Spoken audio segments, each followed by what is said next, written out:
New York, le 25 mai 2018. Entre les mains de la police, un homme très puissant. Harvey Weinstein, l'un des plus influents producteurs de Hollywood.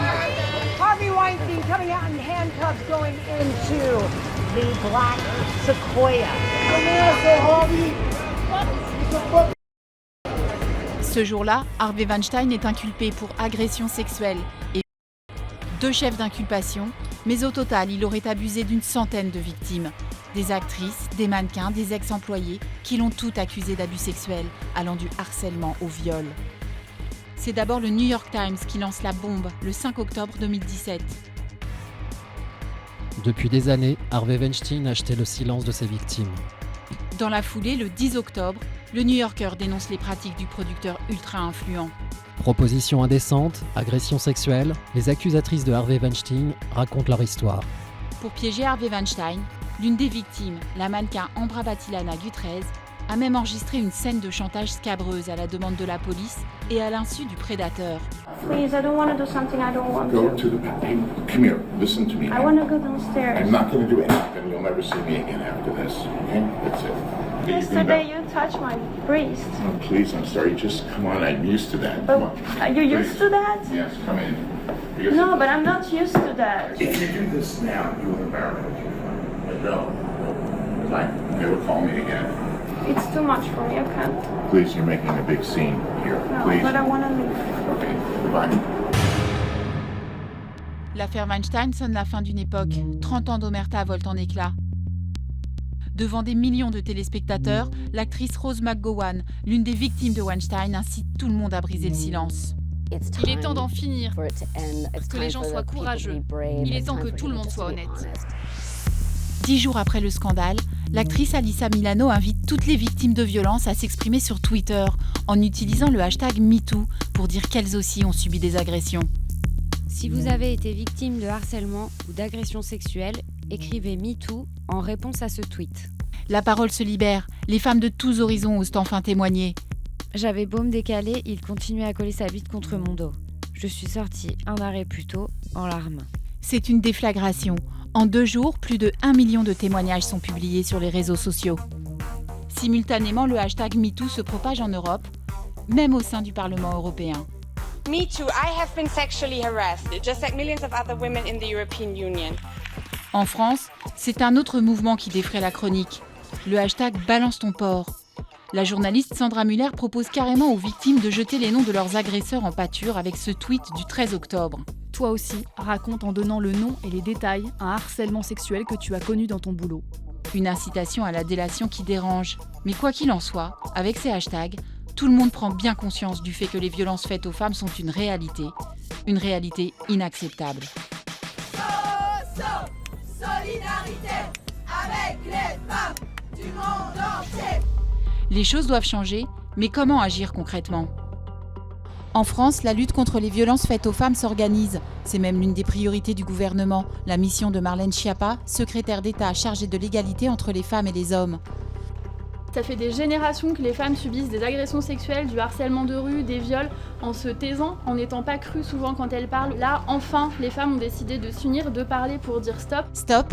L'affaire Weinstein aura au moins eu le mérite de provoquer une mobilisation sans précédent pour faire définitivement évoluer les mentalités et libérer la parole, comme en témoignent les femmes que nous avons rencontrées, toutes victimes de harcèlement sexuel. Morgane, jeune militaire harcelée par ses supérieurs.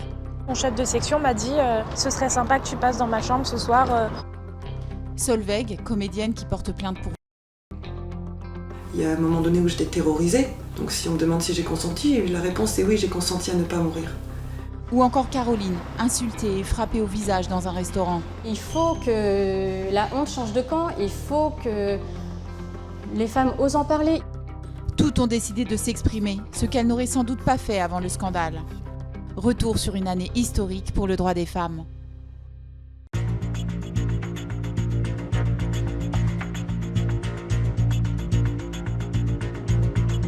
En mai 2018, 7 mois après le début du scandale, le Festival de Cannes est l'occasion d'une grande mobilisation contre les violences et les agressions.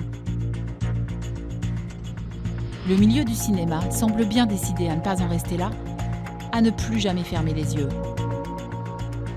La comédienne Asia Argento, l'une des victimes du producteur, est très déterminée. J'ai quelques mots à vous dire. In 1997, en 1997, I was raped by Harvey Weinstein. J'ai été par Harvey Weinstein, ici même à Cannes. J'avais 21 ans. This festival was Ce his hunting ground. festival était sa chasse gardée. I want to make a prediction. Je souhaite prédire Harvey quelque Weinstein chose. will never be welcomed here ever again. Ne sera jamais plus le He will live bienvenu in disgrace. ici. Et He'll parmi have to vous, be held dans le public, accountable il for y a their ceux conduct à against qui women, on devrait pointer for le doigt behavior à cause de leur that does comportement not belong envers in les this femmes, industry, un does not comportement belong in any indigne industry de or cette workplace. industrie, indigne de n'importe quelle industrie. Vous savez qui vous êtes. Most importantly, Plus important encore, nous savons qui vous êtes. Et nous n'allons pas vous permettre de vivre dans l'impunité. Si depuis l'actrice a elle aussi été inquiétée par une affaire sur mineur, son témoignage dans l'affaire Weinstein n'en reste pas moins crucial.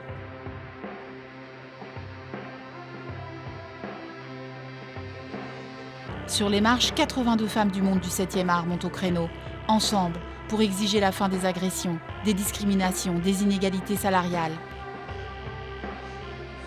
Parmi elles, Marion Cotillard, Tony Marshall ou encore Léa Seydoux, l'une des victimes françaises de Weinstein, qui a révélé au journal The Guardian la soirée d'enfer qu'elle a vécue en acceptant un simple verre.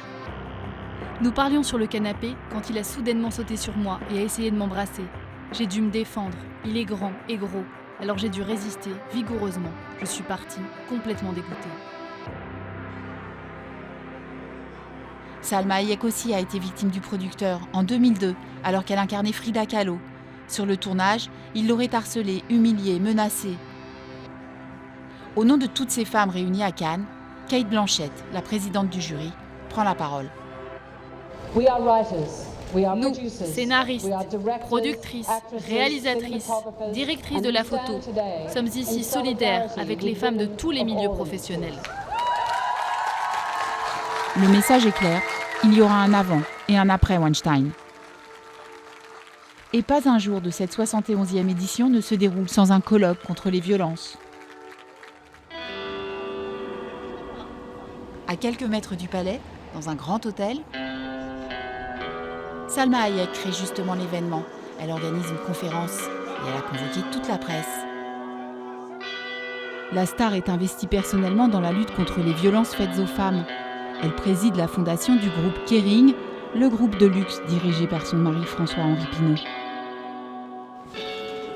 Hello, good morning, bonjour. Son but ici, c'est de venir parler de ses actions, comme si elle était l'invitée d'un plateau télé.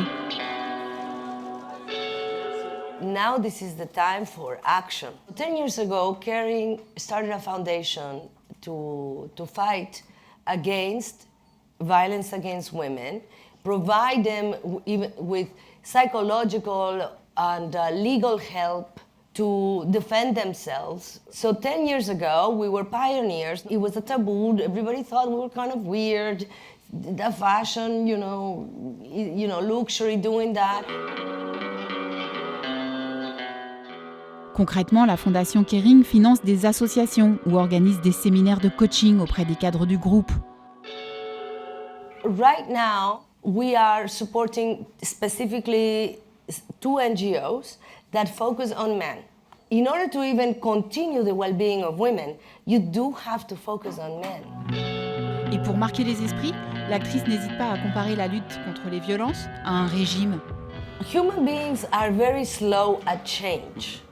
You cannot expect to eat, and go get 20 kilos and stop eating one day and thinking you're going to lose the 20 kilos in one day. Trust me, I know. Pendant le show de l'actrice, la ministre Marlène Schiappa s'est glissée dans le public. Un groupe de luxe qui s'engage contre les violences, c'est une initiative qui pourrait servir d'exemple à d'autres entreprises. Impossible de rater le Festival de Cannes pour la ministre cette année. C'est un rendez-vous stratégique. c'est important que le festival dise qu'il n'est pas aveugle et qu'il s'engage avec l'ensemble de la société pour protéger les actrices, les intermittentes du spectacle, les festivalières, mais aussi pour envoyer un message dans le monde, puisque le Festival de Cannes a un retentissement médiatique extrêmement fort et votre présence en est une des preuves. Elle veut sensibiliser tous les types de publics à son combat. Son message, personne n'y échappera. C'est un combat culturel qui est difficile à mener, qu'il faut mener partout, tout le temps, sans relâche, et c'est pour ça que le mot d'ordre du gouvernement, c'est ne rien laisser passer. À l'initiative de Marlène Schiappa, sur les tickets du festival, on rappelle bien que le harcèlement est puni par la loi et qu'un comportement correct est exigé. Un rappel au respect qui ne s'adresse pas qu'aux festivaliers. Je crois que c'est important justement que ça soit un débat qui soit porté par des personnalités, dont des actrices, mais que ça reste pas un débat de politiciens, d'actrices, d'intellectuels, mais que ça soit vraiment quelque chose qui irrigue toute la société. Donc à chaque fois que des jeunes filles peuvent entendre quelque chose comme « ton corps t'appartient » et personne n'a le droit de te toucher si tu n'es pas d'accord, si tu es mal à l'aise, si tu n'as pas envie, je pense que c'est important et c'est des choses qu'on ne dit pas assez aux jeunes. C'est pas normal qu'elles découvrent leurs droits après avoir été harcelées, agressées, voire violées. On doit leur communiquer leurs droits immédiatement. Je crois que c'est le rôle de la République de le faire. En France, de nombreuses femmes ont déjà subi des agressions sexuelles. Les chiffres sont accablants. 75 000 femmes majeures ont été victimes de viols en 2017. Mais depuis l'affaire Weinstein, ces chiffres ne sont plus une fatalité. Même les hommes puissants sont de plus en plus inquiétés. Début 2018, il y a eu l'affaire Tariq Ramadan. L'islamologue suisse est en détention provisoire pour plusieurs affaires de viol dont les instructions sont en cours. En juillet 2018, c'est Luc Besson qui fait l'objet d'une plainte pour viol déposée par l'actrice Sand Von Roy. Gérard Depardieu, lui aussi, est visé par une enquête à la suite d'une plainte pour viol de la part d'une actrice de 22 ans. Maître Nathalie Tomasini est une avocate très engagée dans la lutte contre les violences faites aux femmes. Pour elle, il y a un vrai changement. L'affaire Weinstein, c'est un coup de tonnerre. Un coup de tonnerre sans précédent. Et dans tous les secteurs de la société, tout confondu, parce que là on parle d'Hollywood avec Weinstein, avec Luc Besson et avec d'autres. Maintenant vous voyez bien que les sphères politiques sont rattrapées aussi, avec certains scandales sexuels. Politiques, avocats, puisque j'ai un confrère, pour ne pas le nommer, Maître Collard, qui est également inquiété. La justice nous dira ce qu'il en est, ils sont peut-être totalement innocents, là n'est pas le problème. Simplement, on voit bien que c'est partout. Les ministres Gérald Darmanin et Nicolas Hulot ont eux aussi été accusés de viol. Mais concernant Nicolas Hulot, la plainte a été classée sans suite et Gérald Darmanin a bénéficié d'un non-lieu. En revanche, l'une des affaires actuellement en cours d'instruction pourrait faire beaucoup de bruit.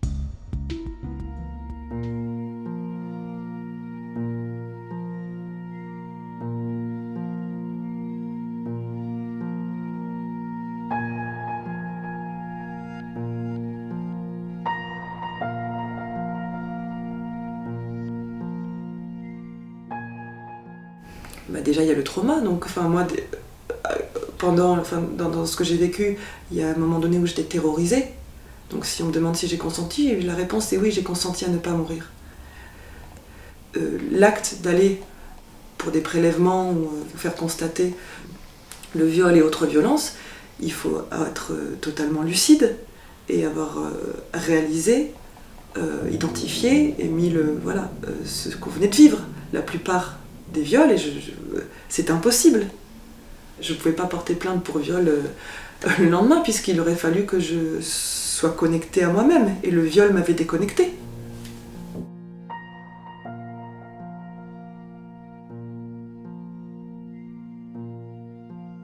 J'étais allée dans un centre de violence faite aux femmes. Où, ça vous a aidé ? Ce qui m'a aidé, c'est que pour la première fois, la personne qui m'a écoutée était empathique, puisqu'elle quasiment elle pleurait suite à mon récit.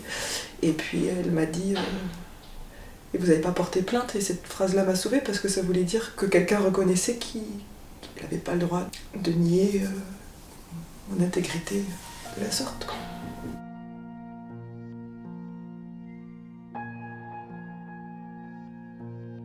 C'est un parcours de combattante généralement. Par exemple, quand Dans une procédure, on vous demande de tout raconter, les moindres détails. La semaine où j'ai tenté de porter plainte, je sais plus, j'ai passé des dizaines et des dizaines d'heures dans les commissariats à attendre d'être reçue, et puis finalement pas reçue, et puis renvoyée le lendemain. Quand enfin j'ai été reçue, alors cette sodomie, ça s'est passé comment? Première question, j'ai fait un malaise, alors pourtant Dieu sait si je pensais être préparée. Donc après on vous prend plus parce que vous faites des malaises, donc on veut pas vous voir. C'est édifiant. Le policier qui se permet de vous dire « Ah mais vous avez pas été bien, enfin voilà », ou etc., etc. Donc je veux dire, sans connaître l'affaire par ailleurs, donc voilà, c'est un rouage complet, complexe d'intimidation, de découragement, d'épuisement.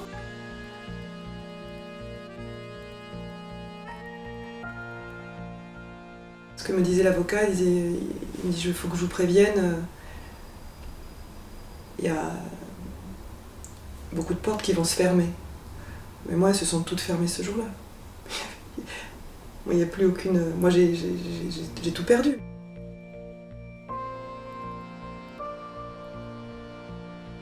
Je savais que j'étais loin d'être la seule victime, ô combien. Moi, je l'ai fait parce que j'ai fait ce que je voudrais que toutes les femmes fassent. Notre silence ne nous protège pas, il fait l'inverse, il nous tue. Un silence difficile à briser face à des policiers encore trop peu formés pour recueillir des témoignages aussi lourds. Pour les personnes agressées, il est souvent plus évident de se tourner en premier lieu vers des associations. Le 3919 est le numéro national destiné aux femmes victimes de violences. Violence Femmes Info, bonsoir. Il leur permet d'appeler à l'aide de façon anonyme et confidentielle. Vous savez, le 3919, ça reste une ligne anonyme. Il n'y a pas de trace sur votre appel. Depuis l'affaire Weinstein, cette plateforme traite de plus en plus d'appels. Plus 27% enregistrés en novembre, juste après le scandale, et 50 000 au total en 2017. Françoise Brier est la directrice générale de cette association. Le 3919 fait une première écoute, une écoute empathique, déjà que les femmes puissent mettre des mots sur ce qu'elles vivent. C'est aussi notre rôle, c'est de les déresponsabiliser, de les déculpabiliser, de leur dire que la violence c'est un délit, que c'est interdit par la loi, que l'agresseur, l'auteur des violences, c'est lui le responsable et pas elle, parce qu'on sait que dans les stratégies des agresseurs, il va renvoyer la responsabilité sur la victime, les mettre dans une espèce de toile d'araignée de l'emprise où elles n'arrivent plus à penser par elles-mêmes. Donc c'est aussi de les accompagner dans cette réflexion. Aide psychologique ou juridique, tout est fait ici pour aider les femmes à ne plus avoir honte, à trouver la force d'aller jusqu'à un tribunal. Dans les cas de viol, la difficulté supplémentaire à surmonter est que 91% des femmes connaissent leur agresseur. Vous appelez suite à des violences, madame? D'accord. De la part de qui? De votre mari, conjoint? Et 45% des agresseurs sont des conjoints ou ex-conjoints. C'est ce qu'on appelle le viol conjugal et c'est encore un vrai tabou en France. Si on sait qu'une femme sur 10 est victime de violences conjugales, c'est énorme en France. Et ça nécessite vraiment pour une réponse efficace, adaptée à chaque moment de leur parcours. Et c'est souvent compliqué et long. Mais les viols ne sont pas la seule forme de violence que les femmes endurent. Quand on interroge une femme, n'importe laquelle, toutes les femmes ont eu à un moment donné dans leur vie une violence qu'elles ont subie, que ce soit des insultes sexistes dans la rue, que ce soit des attouchements dans le métro, du harcèlement au travail, enfin, il y a eu des violences conjugales, il y a eu un moment dans leur vie, une agression sexuelle dans les transports. C'est quand même quelque chose de très récurrent et ça c'est complètement inadmissible. Le harcèlement sous toutes ses formes est un véritable fléau pour les femmes. L'heure est venue de tirer la sonnette d'alarme. Depuis le scandale Weinstein, des vidéos chocs se multiplient sur Internet. Elles dénoncent notamment le harcèlement de rue, comme celle de cette association Hands Away, littéralement bas les pattes. Au début, ça allait, tu vois. C'était quelques regards, ça draguait gentiment, mais comme je les ai pas calculés, ça a dérapé. Ils ont commencé à faire des blagues salaces. Pas drôle. Non, mais en fait, ils pensent qu'à ça. Ça, et c'est vraiment leur bite qui prend le contrôle, quoi. Les mecs se gênent pas, quoi. Ils étaient en groupe. Ils sont venus se coller à moi. Ils ont essayé de me toucher, de se frotter à moi. C'était dégueulasse. C'est quand même ouf d'être traitée de salope parce que juste, je portais une jupe. Allez, vas-y, viens, on monte dans la voiture, tu vas voir, ça va être super, je vais te faire rêver. Il me dégoûte. La seule chose à faire, c'est de se barrer. Parfois, ils te poursuivent et te traitent de sale chienne. C'est vraiment flippant. 82% des Françaises ont subi le harcèlement de rue avant leurs 17 ans. C'est le cas de Laura et Léna, âgées de 17 et 15 ans. Elles sont venues flâner à Cannes, mais n'ont pas été tranquilles de la journée. Tout à l'heure, on était sur ce ponton et on est allé pour se baigner tout simplement quand il y a un jeune qui est allé parler à ma petite sœur et qui lui a dit je peux je te baise, voilà. Alors qu'en plus il était super jeune, faut savoir. À la gare tout à l'heure, pareil, un homme qui me crie viens, tout ça. Moi j'y vais pas, je pars. Et au final, il est venu me suivre juste au Starbucks Coffee. Il est venu me suivre en me demandant mon Instagram, mais limite violent, genre pourquoi t'es pas venu quand je t'ai appelé? Pour eux c'est normal en fait, on doit automatiquement suivre à ce qu'ils disent, à ce qu'ils veulent, mais non. Et alors je lui ai passé parce que j'avais peur. Harcèlement à la plage, dans la rue, Léna, elle, a été agressée lors d'un voyage scolaire. Je faisais du ski avec mon collège et mon professeur de ski nous traitait de tous les noms que les filles et nous touchait les fesses. Voilà. Et j'étais la seule à être assez courageuse pour le dire à mes parents, donc à ma mère, et essayer de faire quelque chose. Mais n'ayant pas assez de preuves parce que j'étais loin de chez moi, ils n'ont pas accepté ma plainte avec ma mère. Moi, je pense qu'il faut assumer, il faut dénoncer ce qui se passe, parce que c'est grave à l'heure qu'il est, vraiment. Pour les ados, difficile de savoir comment réagir face à ces agressions. À Cannes ou à Paris, les filles vivent avec cette réalité. Et elles sont un peu démunies. L'autre jour, j'ai pris le tramway, on m'a suivi en vélo sur 700 mètres en me disant que la personne a été intéressée, tout ça, et moi sur 700 mètres, je lui disais que non, je n'étais pas intéressée, et j'essayais de tracer le plus vite possible, quoi. Mais là, j'ai répété vraiment pendant tout mon trajet que j'étais pas intéressée, que j'étais mineure, et que c'est... Et donc lui, il a passé son trajet à me dire que c'est pas grave, qu'on pouvait s'arranger, ou je sais pas quoi. Fleur Amélie, elle, a bricolé une solution pour ne pas se faire embêter. Elle s'est rasé la tête. Maintenant que je me suis coupé les cheveux, on va dire que ça s'est un peu calmé. J'étais la fille typique, très grande, très mince, avec les longs cheveux blonds. Et c'était limite tous les jours, quoi. Alors que j'habite dans le 8e, toujours, j'étais dans une école catho entourée de bons samaritains. Et c'était quasi tous les jours. Je me suis jamais fait emmerder depuis que j'ai plus de cheveux. Le problème, c'est qu'elle ne se sent pas toujours comprise par les garçons. J'ai un ami, le jour où je racontais que je m'étais fait suivre dans la rue et que du coup j'étais arrivée en retard à un rendez-vous, qui m'a dit mais de toute façon qu'est-ce qu'il aurait fait? Je sais pas, il aurait pu faire n'importe quoi justement. Il me suivait depuis 15 minutes alors que je rentrais chez moi. Donc il aurait pu faire ce qu'il voulait, il aurait pu me tuer, me n'importe quoi. Et il était là, il aurait rien fait, il t'a juste suivi, ça veut rien dire. Ça veut tout dire. J'ai plein d'amis qui pensent encore que le harcèlement de rue c'est un compliment et des choses comme ça, quoi. C'est pour ça que c'est plus mes amis en fait. Simplement. Compliment ou harcèlement? Que disent les textes de loi? Oui, c'est du harcèlement. Le fait de la poursuivre et de faire une forme de filature de cette personne peut être considéré bien évidemment comme du harcèlement de rue. C'est-à-dire qu'à partir du moment où la victime supposée manifeste son mécontentement, son désir d'arrêter là la conversation, c'est là où il faut le respecter. Et c'est là où il ne faut pas continuer. Elle dit non, c'est non. Ok, très bien, j'ai essayé, j'arrête. On qualifie aussi d'outrage sexiste le harcèlement de rue. Il faut entendre par harcèlement de rue tout ce qui va porter atteinte à la dignité de la personne. Il est évident que si un homme aborde une jeune femme dans la rue et lui dit qu'elle est jolie et qu'il lui propose de prendre un café, il ne s'agira pas de harcèlement de rue. C'est bien évidemment des propos dénigrants, à connotation sexuelle et qui portent atteinte à la dignité de la personne qui vont constituer l'infraction. C'est vrai que trop souvent, en tant que femme, on subit ce type de harcèlement. Moi, je m'élève contre les voix féminines qui disent « c'est agréable d'avoir des compliments ». Mais bien sûr, des compliments, mais on ne parle pas de ça. On parle vraiment de propos dénigrants, insultants à connotation sexuelle. Et ça, c'est inadmissible. Aujourd'hui, la plupart des agresseurs agissent encore en toute impunité. Est-ce qu'on doit vois sérieusement une femme qui va suivre pendant 20 minutes un mec. Non mais si on retournait la situation, ce serait vraiment assez comique en fait, complètement absurde. On voit jamais ça. T'es mince ce petit cul. Inverser les rôles, c'est ce qu'a expérimenté cette comédienne pour une vidéo. Pour une fois, les femmes mettent des mains aux fesses. C'est mignon. Hé, les gosses beaux là. T'es de bon toi, hein? T'es bon, t'as pas un 06? Vas-y, baisse les yeux, salope. Hé, le gazelle! Bah retourne-toi quand je te parle. Ça roule du cul, ça roule du cul. Marcher tranquillement dans la rue, sortir sans se faire agresser, c'est parfois une réelle préoccupation pour les femmes. D'autant plus anxiogène qu'on ne sait jamais où s'arrêtera la violence.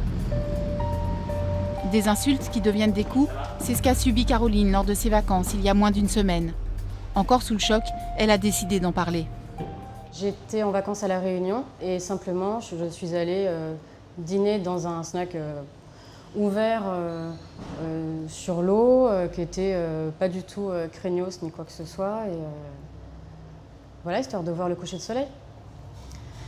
Et au moment de régler l'addition, puisque à La Réunion, il faut aller au comptoir, là, le propriétaire de ce snack, en fait, met un petit peu de temps avant de me donner l'addition, 2-3 chansons, et là, il met une chanson de Doc Gynéco, quoi qu'on dit sur toi, ma salope à moi, dans mon quartier, il y a des taspés qu'on fait tourner, etc.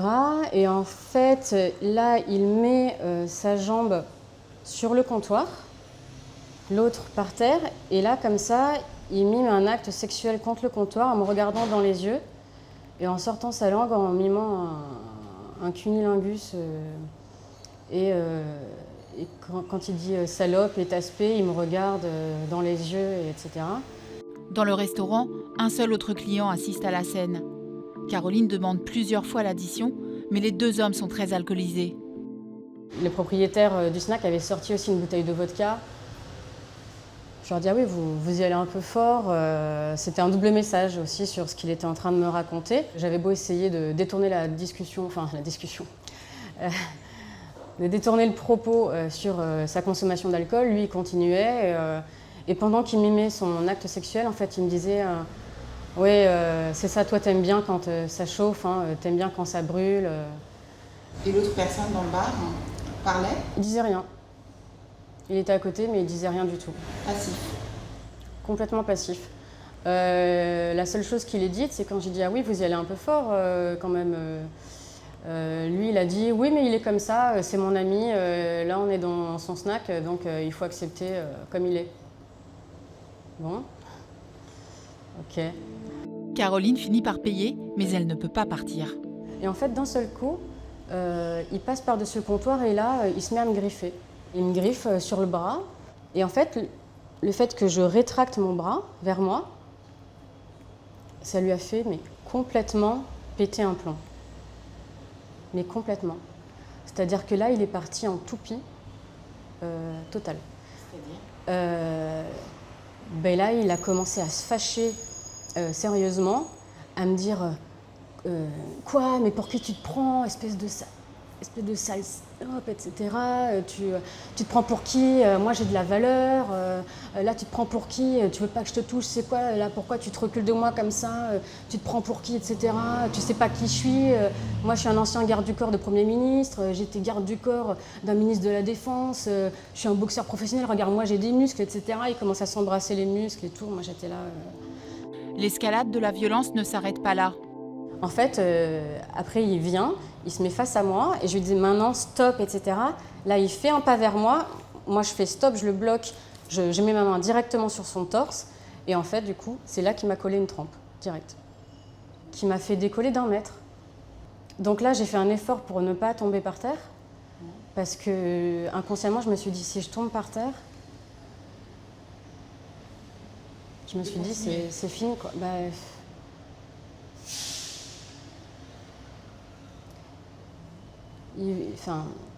J'avais compris qu'il était dangereux, il venait de me dire qu'il avait été garde du corps de ministre. Donc ce sont des gens qui sont formés pour savoir tuer à main nue, quoi. Donc, Puis j'étais sonnée. Caroline saisit alors son téléphone pour appeler les secours. Je voulais tout de suite dire son nom. En fait, j'avais vraiment peur qu'il me traîne sur la plage. Enfin, voire même franchement, j'avais peur qu'il me tue en fait à main nue, quoi. Donc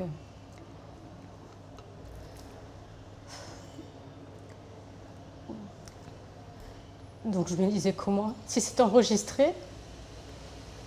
et si c'était très grave,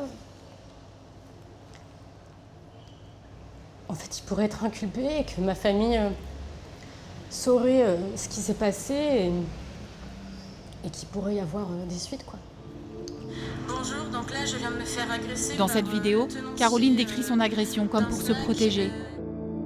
Et dès le lendemain, elle publie les photos de son visage tuméfié sur les réseaux sociaux. Sans le mouvement MeToo, je pense pas que j'en aurais parlé publiquement, c'est sûr. La jeune femme a porté plainte. De porter plainte, je le fais autant pour moi que pour les femmes qu'il a certainement dû frapper. Je veux dire, la facilité avec laquelle il a levé la main, je peux pas, moi, me faire la complice de ça. Moi, je veux pas être sa complice à lui.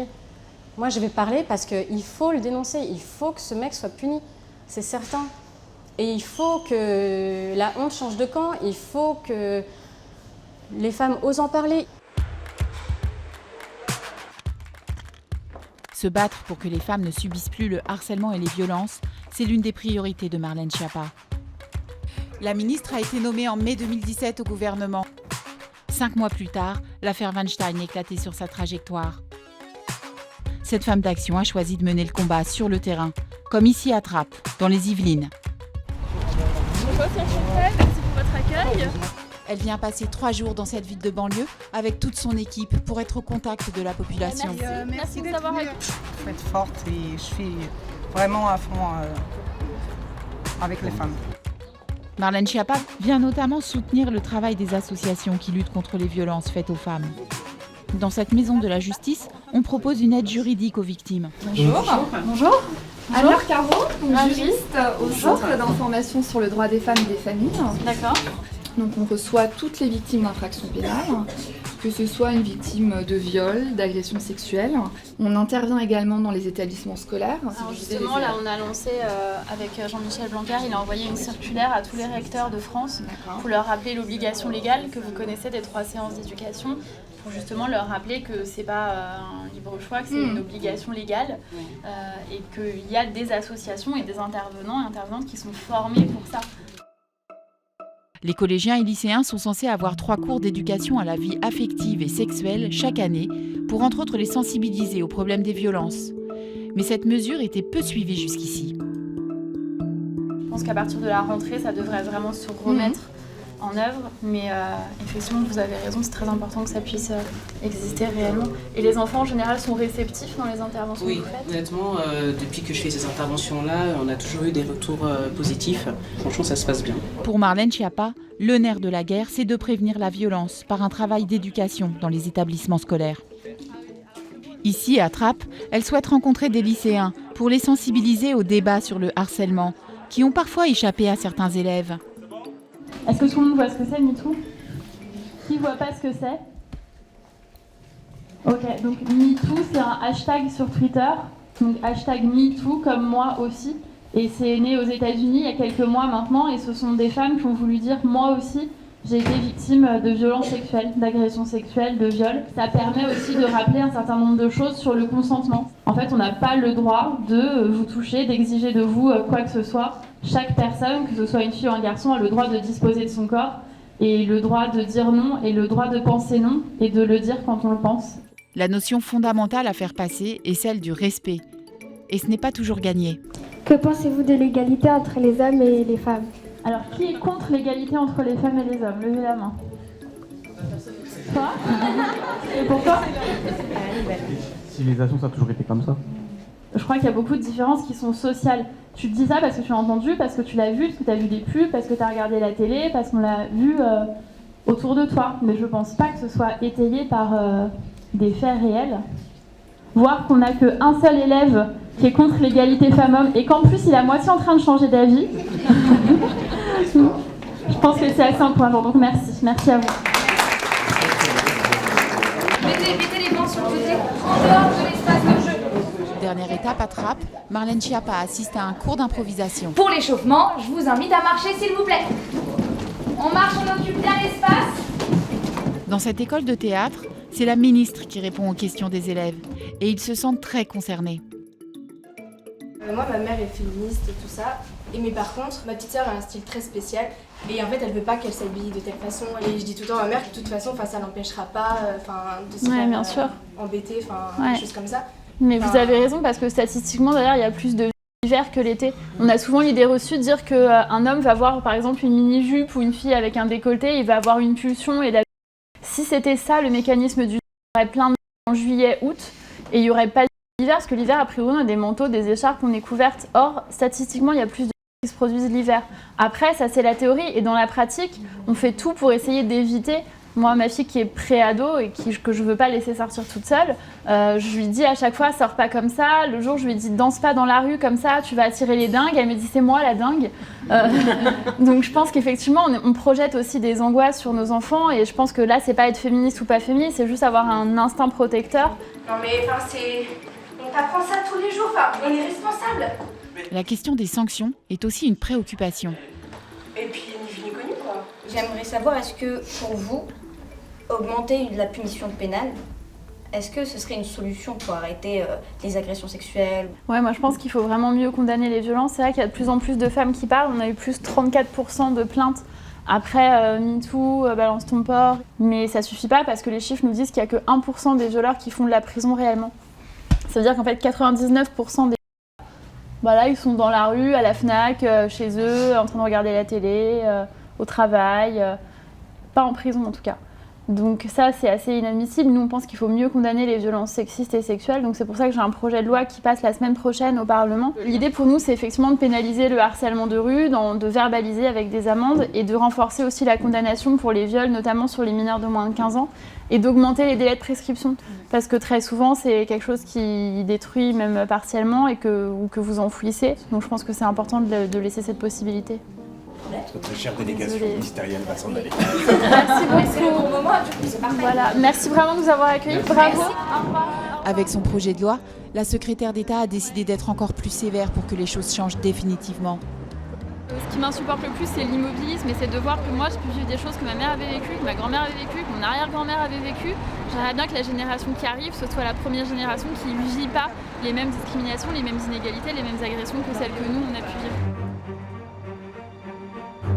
À l'Assemblée nationale, les propositions de Marlène Schiappa ont suscité de vives critiques, auxquelles la ministre a répondu ardemment. Ô combien je déplore les manipulations, non pas parce qu'elles mettent en cause un sujet, la défense des femmes et des petites filles, qui est le sens de l'engagement de toute ma vie et qui est la grande cause du quinquennat du président de la République, non pas pour cela, mais parce que vous envoyez un message qui est faux aux agresseurs. Vous dites aux agresseurs qu'ils seront désormais moins punis, alors que le sens de ce projet de loi, c'est de punir toutes les violences sexistes et sexuelles, du harcèlement de rue, du cyberharcèlement, au viol commission des mineurs, en allongeant les délais de prescription, en faisant du viol un viol, en le maintenant, en le condamnant comme tel. Non, c'est un sujet important, je ne vais pas me calmer pour évoquer ce sujet et pour répondre aux mensonges qui sont faits autour de ce projet de loi.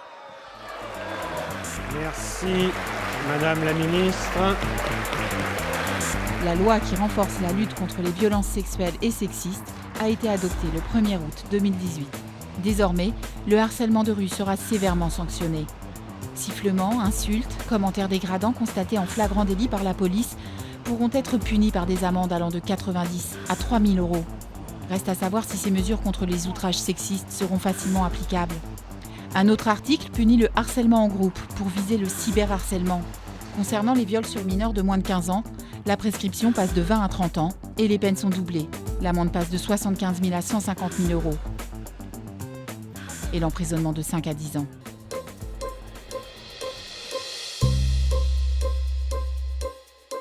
Mais comment pénaliser le harcèlement sexuel dans les sphères professionnelles ?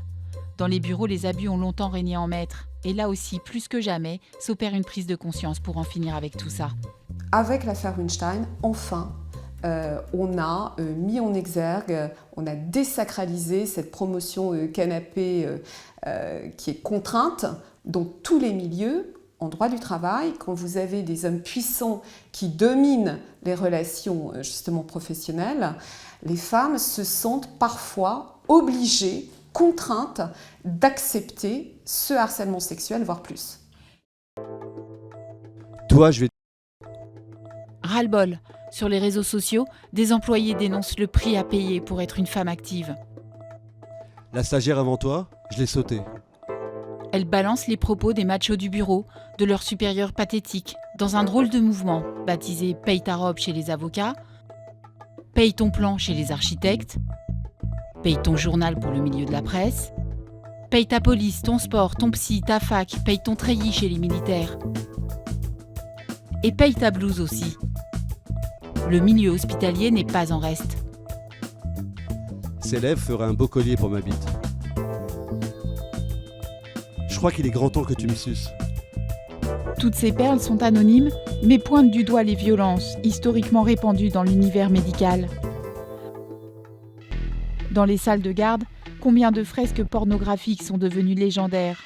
Combien d'anecdotes graveleuses et de blagues sexistes ont fusé pendant des années, comme si tout cela était normal, propre à l'institution. Cette fois, l'heure est à la tolérance zéro. L'ambiance dans les hôpitaux, ces deux jeunes femmes la connaissent bien. Valérie Auslander est médecin généraliste. Elle vient faire la promotion de son dernier livre au Furet du Nord, la célèbre librairie lilloise. En 2017, elle a publié un livre, Omerta à l'hôpital, pour dénoncer les maltraitances faites aux étudiants dans le monde de la santé. Cette fois, elle publie la version illustrée avec la dessinatrice Sauce Kulde, une ancienne aide-soignante reconvertie dans la BD. Avec son livre, Valérie Auslander avait tiré la sonnette d'alarme sur la gravité de la situation dans les internats, sur la réalité de ce que subissent les étudiants maltraités. Il faut vraiment être bien entouré et puis savoir avoir du répondant pour pas se laisser faire. Sinon, on peut être détruit en quelques semaines, quoi. Pour écrire son livre, Valérie Auslander a recueilli une centaine de témoignages anonymes édifiants. Elle les a fait analyser par des experts en sociologie du travail, en psychologie, afin de mesurer les conséquences et le mal produit par les agissements et le harcèlement. Il y avait tellement une loi du silence, etc., que je pense que beaucoup de gens attendaient quand même que quelqu'un brise l'omerta. La version illustrée veut sensibiliser un public plus large, alors Sauce Kulde a dessiné des scènes très réalistes, inspirées uniquement d'histoires vécues. Je me sens sale, non ? Je me sens sale. C'est celle-là. Je suis interne à l'hôpital public et je prépare ma thèse. Mon chef est un médecin respecté, mais je vis un enfer à ses côtés. Alors, on est nu sous sa blouse, coquine. Il me suit parfois le soir. Cet homme est père de famille au-dessus de tout soupçon. Il y a des situations où finalement, ça arrange tout le monde de se taire. Parce que il y a certains agresseurs qui travaillent très bien, on ne remet pas en cause leurs compétences professionnelles, ils sont très efficaces, ils sont très rentables, pour réemployer le terme très à la mode actuel à l'hôpital. Et donc, on ne va pas commencer à dénoncer ces personnes-là parce que c'est des personnes qui mènent bien leur bateau et leurs équipes. Si vous voulez que tout se passe bien, il faut me montrer à quel point vous voulez travailler avec moi. Depuis mes nombreux refus à ses avances, il m'évite quand je l'appelle, alors qu'il est aussi mon directeur de thèse. Je ne sais pas comment je vais faire pour finir mon doctorat. Un soir, il est rentré discrètement. Il a fait ça sans rien dire, à quelques centimètres de mon visage. Difficile de fermer les yeux désormais. Les chiffres sont sans appel. L'intersyndicale nationale des internes, l'ISNI, a notamment mené une enquête édifiante sur le sexisme à l'hôpital. Cette enquête a permis quand même de révéler que 60,8% des femmes, des internes, donc, se déclarent être victimes de sexisme ordinaire à l'hôpital et 48% des auteurs d'écrits seraient des médecins ou supérieurs hiérarchiques, dont 10% des chefs de service. Donc, ce qui correspond bien finalement à ce qu'on retrouve dans cette histoire où l'étudiante est victime de son chef de service qui est donc en même temps son directeur de thèse. Si tu veux ta thèse, t'as intérêt à mieux te comporter. Sans lui, ma thèse est fichue. Si j'en parle, personne ne me croira et toutes ces années d'efforts n'auront servi à rien. Je suis coincée et terrifiée. Le travail de Valérie notamment a jeté un énorme pavé dans la mare et ça permet, notamment ça montre aux étudiants qu'ils n'ont pas à rester silencieux face à ça et qu'ils peuvent en parler. Ça crédibilise leurs paroles, c'est-à-dire quand ils vont dénoncer ces maltraitances, plus personne ne pourra leur dire que c'est n'importe quoi et qu'ils mitonnent. Les ministères de l'enseignement supérieur et de la santé se sont inspirés du livre et de son diagnostic pour établir 15 mesures préventives contre le harcèlement dans les hôpitaux, avec notamment la mise en place de cellules d'écoute pour les étudiants.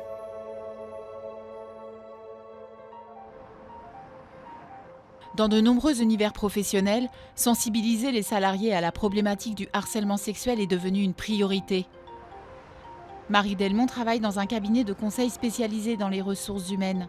Depuis l'affaire Weinstein, elle est de plus en plus sollicitée.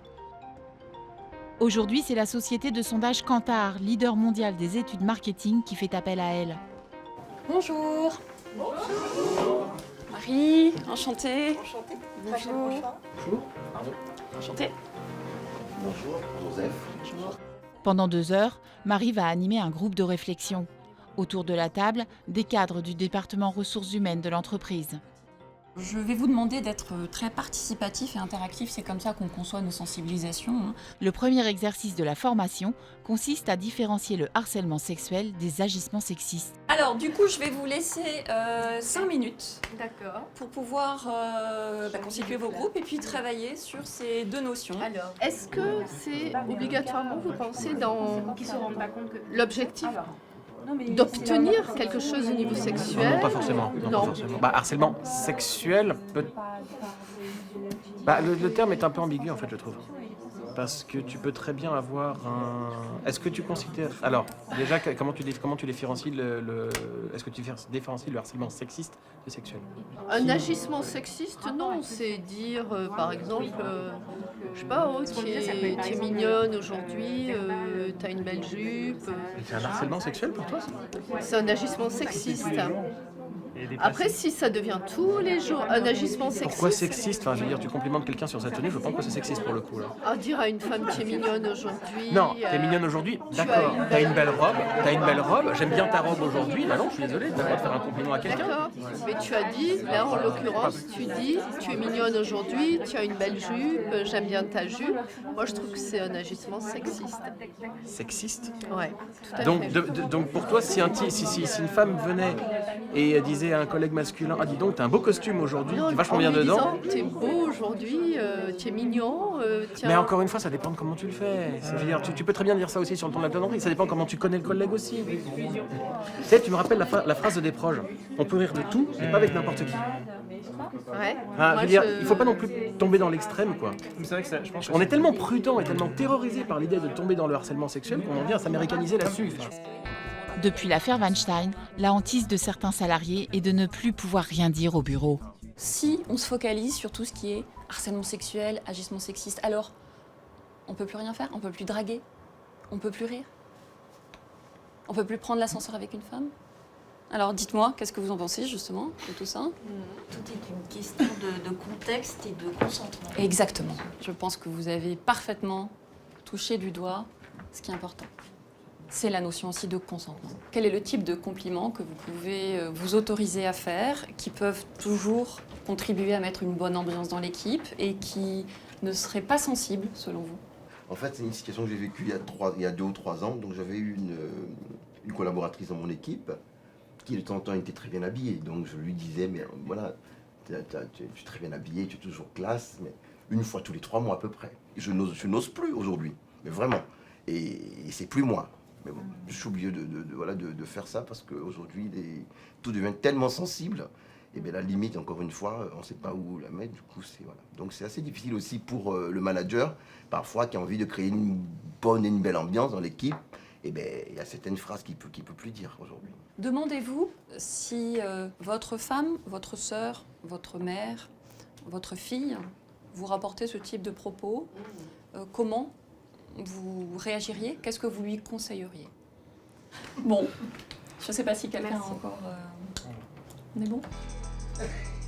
Tous les milieux professionnels sont encore concernés par le fléau du harcèlement sexuel.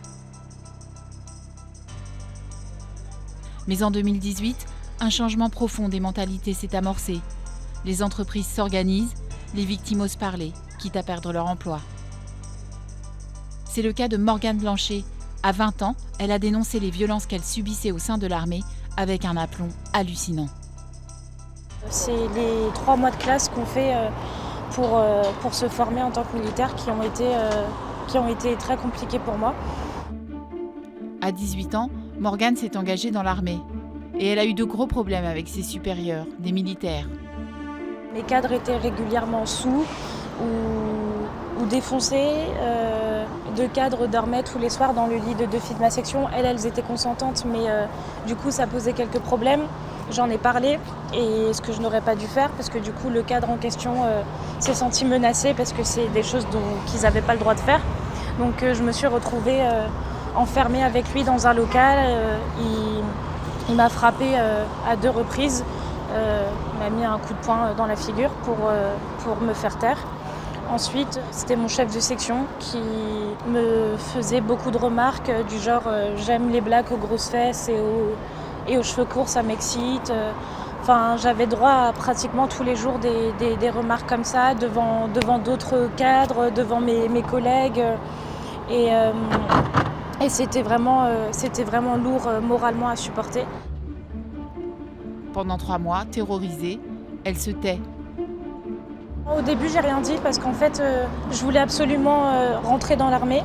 Quand on est une femme à l'armée et qu'on commence sa carrière avec ce genre de problème, si j'avais parlé, c'était perdu d'avance pour moi, c'était courir à l'échec. Donc je me suis dit, je prends sur moi et voilà. Le cauchemar continue. Après le chantage pour son silence, elle subit le chantage sexuel. Par exemple, à la fin de nos 3 mois de classe, on a une commission pour savoir qui termine dans le classement, les notes, etc. Donc ça détermine un peu tout ça. Et la veille de cette commission, mon chef de section m'a dit demain c'est la commission, j'espère faire tout mon possible pour que tu sois dans les 10 premières. Puis du coup j'ai été assez surprise parce qu'on en est arrivé au stade où comme j'avais pas donné ce qu'il voulait, c'était des insultes.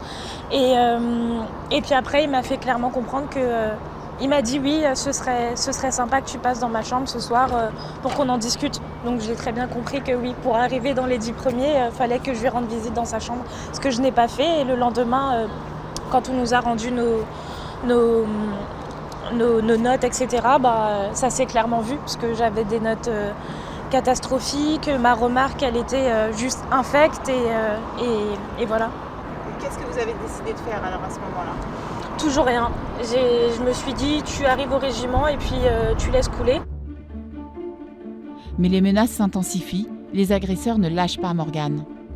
Et du coup, c'est devenu invivable pour moi au régiment, et j'ai fini par craquer et à faire une tentative de suicide. Je suis restée presque 5 mois en arrêt maladie, j'avais fait une grosse dépression. Malgré ça, mes cadres continuaient à m'appeler pendant ces mois-là pour me menacer et me dire que j'avais tout intérêt à fermer ma bouche. Cette fois, elle ne l'a plus fermée. Cela a déclenché des sanctions pour les cadres. Mais malgré tout, Morgane a été sommée de partir.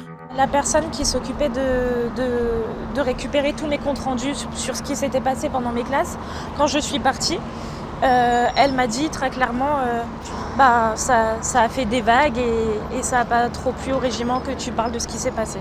Donc c'est à ce moment-là, pour moi, c'était beaucoup trop et j'ai décidé de porter plainte. Porter plainte pourquoi alors ? Pour harcèlement sexuel et harcèlement moral. Et atteinte à ma personne par tout le régiment, quoi. En cas de violence au sein de l'armée, on peut faire des recours. Morgane y a pensé, elle ne lâche rien. J'ai monté un dossier avec la cellule Thémis, c'est une cellule qui a été créée par le ministère de la Défense pour lutter contre le harcèlement sexuel dans les armées. Et j'ai pu les contacter, on a monté tout un dossier. Et là actuellement, mon dossier est entre les mains du ministère de la Défense et j'attends une réponse. Malgré l'enfer qu'elle a vécu, Morgane ne renonce pas à son ambition professionnelle. C'est un peu utopique, mais j'adorerais retourner dans l'armée. Et parce que faut se le dire, des mecs qui se comportent mal comme j'ai eu à faire, il y en a partout, dans toutes les branches de métier. On en trouve vraiment partout. Et l'armée, ça reste quand même un beau métier. Mon treillis, pour moi, c'est ma deuxième peau. Je ne me vois pas continuer à me lever tous les matins sans mettre mon treillis pour aller travailler. Ça reste mon rêve de petite fille et l'armée, pour moi, c'est toute ma vie. Pour les victimes, la reconstruction est essentielle. La lutte contre les violences est un enjeu de société, l'affaire de tous, hommes et femmes, et doit continuer pour que d'autres jeunes femmes comme Morgane, Solveig et Caroline profitent de leur vie sereinement, en gardant la tête haute. Tu vois, franchement, c'est pour les petites comme ça que je me dis qu'il faut parler parce que regarde, elle est toute mignonne, elle a 2-3 ans. Elle a rien demandé,